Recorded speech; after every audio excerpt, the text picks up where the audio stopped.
One of the things I've been so thankful for is the support base I've had around me. I've had good friends all the way through. I've had my mom, which has been very important to me. My good friend Jo Marie, who's here with me this morning, she's down there, pretty girl in pink. Now look around, there's hundreds of you here. And I think that has been probably the anchor for me, because it's like every day it's different. You're on an emotional roller coaster. You know, you want to be able to be strong and positive every single day, and by nature I'm a very positive person, and so it comes very natural to me. But having that support base, having that friendship, having that love around you at a time when you're going through this makes such a tremendous difference. And I'm seeing that in my life. And if there's one thing that I thank God for every day, it's for those people that I have around me, those tremendous friends and support that I have in family. And I'm always looking to the future, you know. I'm looking at the fact that I'll go through 7 months of treatments right now, but I'm also I'm planning a cruise for New Year's. I'm actually planning to do some other meetings and conferences. Although they tell me I can't work because I can't be shaking everybody's hand every day and I can't be out there at public functions every day, I have my whole office moved to my house. So I work out of my home, and I do a lot of the work there on the days that I feel good. And as you all know, there are lots of days you don't feel good. And for those days, well, you don't worry about it. You look after yourself. And that's the way that it works. So what do I know? What I know is that early screening works. I'm proof of it. I am proof of it. If breast cancer is found early, there's usually a greater success for survival, and we all know that. The significant improvements in survival rates for the last 20 to 30 years have all been attributed to the fact that we've improved our screening and we've advanced treatment. We know that breast cancer in younger women is usually more aggressive. And we also know that digital mammography equipment is allowing us to diagnose breast cancer 2 or 3 years earlier than the old analog equipment that we were using across Canada.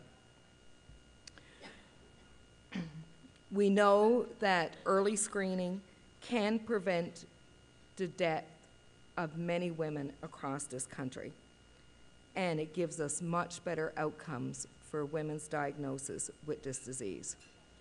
I don't think we need to know any more than that to know the value of early screening of women. We need a national policy on breast cancer that says that all women over the age of 40 at a minimum should have access to full breast screening in this country. And you women in this room are the people to make this happen.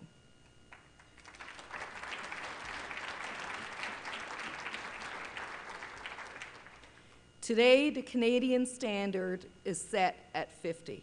It is unacceptable. It is not good enough. And we need to make sure that that's changed. I first raised this issue publicly in 2007. And even then, the Canadian Breast Cancer Society was not there. They were still buying into the argument that breast screening in Canada at age 50 was acceptable. Well, I'm pleased to say that a couple of days ago, the Canadian Breast Cancer Foundation released a new report saying that breast screening of women in this country now should start at the age of 40. So.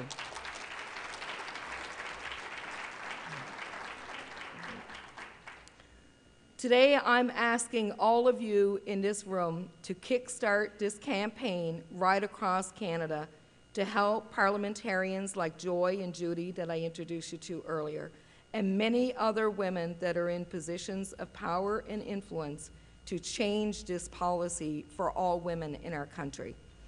On your table, you have a petition. We're asking that you sign the petition, and the Honourable Judy Foote has agreed to present this petition in the Parliament of Canada on all of our behalf.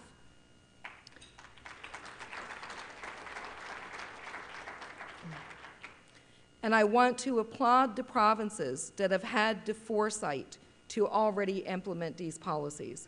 The province of British Columbia, of Alberta, of Prince Edward Island, of Nova Scotia, the Yukon, and the Northwest Territories. They deserve a round of applause.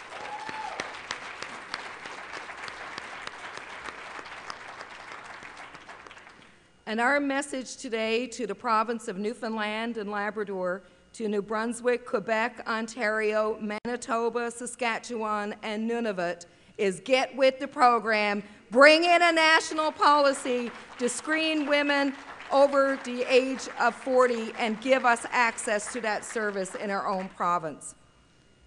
These things are small investments in the broader scheme of things, and that's the context in which we need to force our governments to look at this. The petition, I won't read it, it's there, you can all look at it, but it's a powerful petition, and I think if the Government of Canada was to establish that as a national policy, then all provinces would have to conform to that regulation, and that's the objective. For myself as a parliamentarian, when we open in November, the first bill that I will present in the House of Assembly in my province will be to ensure that breast screening is available to all women in our province over the age of 40.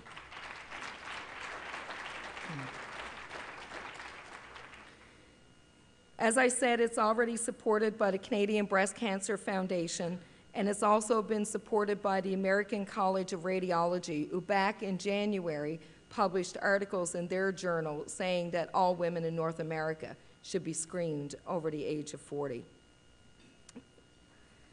I guess the main reason to change the standards in this country is that we already know that in the absence of being able to prevent breast cancer, the next best strategy that we can have will be early detection, which results in more positive outcomes, reduces the mortality rate of women diagnosed with breast cancer, and gives us all even more hope. I like a quote that was just coined by a senior scientist actually at Sunnybrook Research Institute here in Toronto. He was one of the key doctors that participated in the study to look at whether breast screening should be provided to women at a younger age as a national policy. His name was Dr. Martin Yaff, and I'm going to quote what he said because I think it sums it all up. And he's a strong supporter of breast screening for women at younger ages. And he said, it's like at the airport. Everyone gets screened to find a few terrorists. Well, same thing with mammograms. You find some cancers, you get some false alarms, but his view is that every province who brings this in will save lives. So I thank Dr. Yaff. I don't know him personally. I have read his work, and I thank him so much for being one of the lead physicians in this country to recognize this issue and to take control of this issue on behalf of all of us as women. So in conclusion, I just want to say to all of you that I encourage each of you on your journey. Continue to reach out to all of these other women that need you, and believe me, they need you.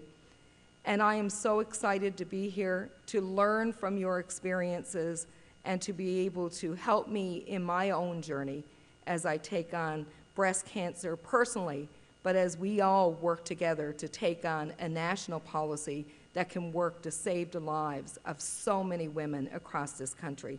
So I thank you all for your time this morning and for your attention.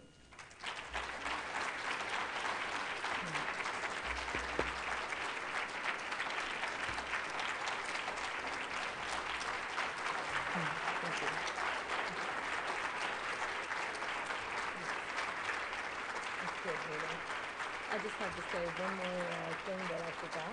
Thank you. Yeah. Just one other thing I want to say, because I'm so proud to have such a delegation here from my own province at this conference from Newfoundland and Labrador, and I want to recognize them. And I also want to invite them to come and join me in the Zen room at 10 a.m. for coffee. So you're all welcome, of course, but I'd like to meet some of them. You know, I got an election coming up in next October. So, you know, you got to survive more than one thing some days, right? All right, thank you so much. Yvonne, on behalf of the Canadian Breast Cancer Network, Yvonne, on behalf of the Canadian Breast Cancer Network, I'd like to thank you for taking your time out from your busy schedule to come to Toronto and speak to us. Thank you so much. On behalf of the Canadian Breast Cancer Network, I'd like to present you with this pin, which is a CBCN Dancing Lady logo. Thank you so much.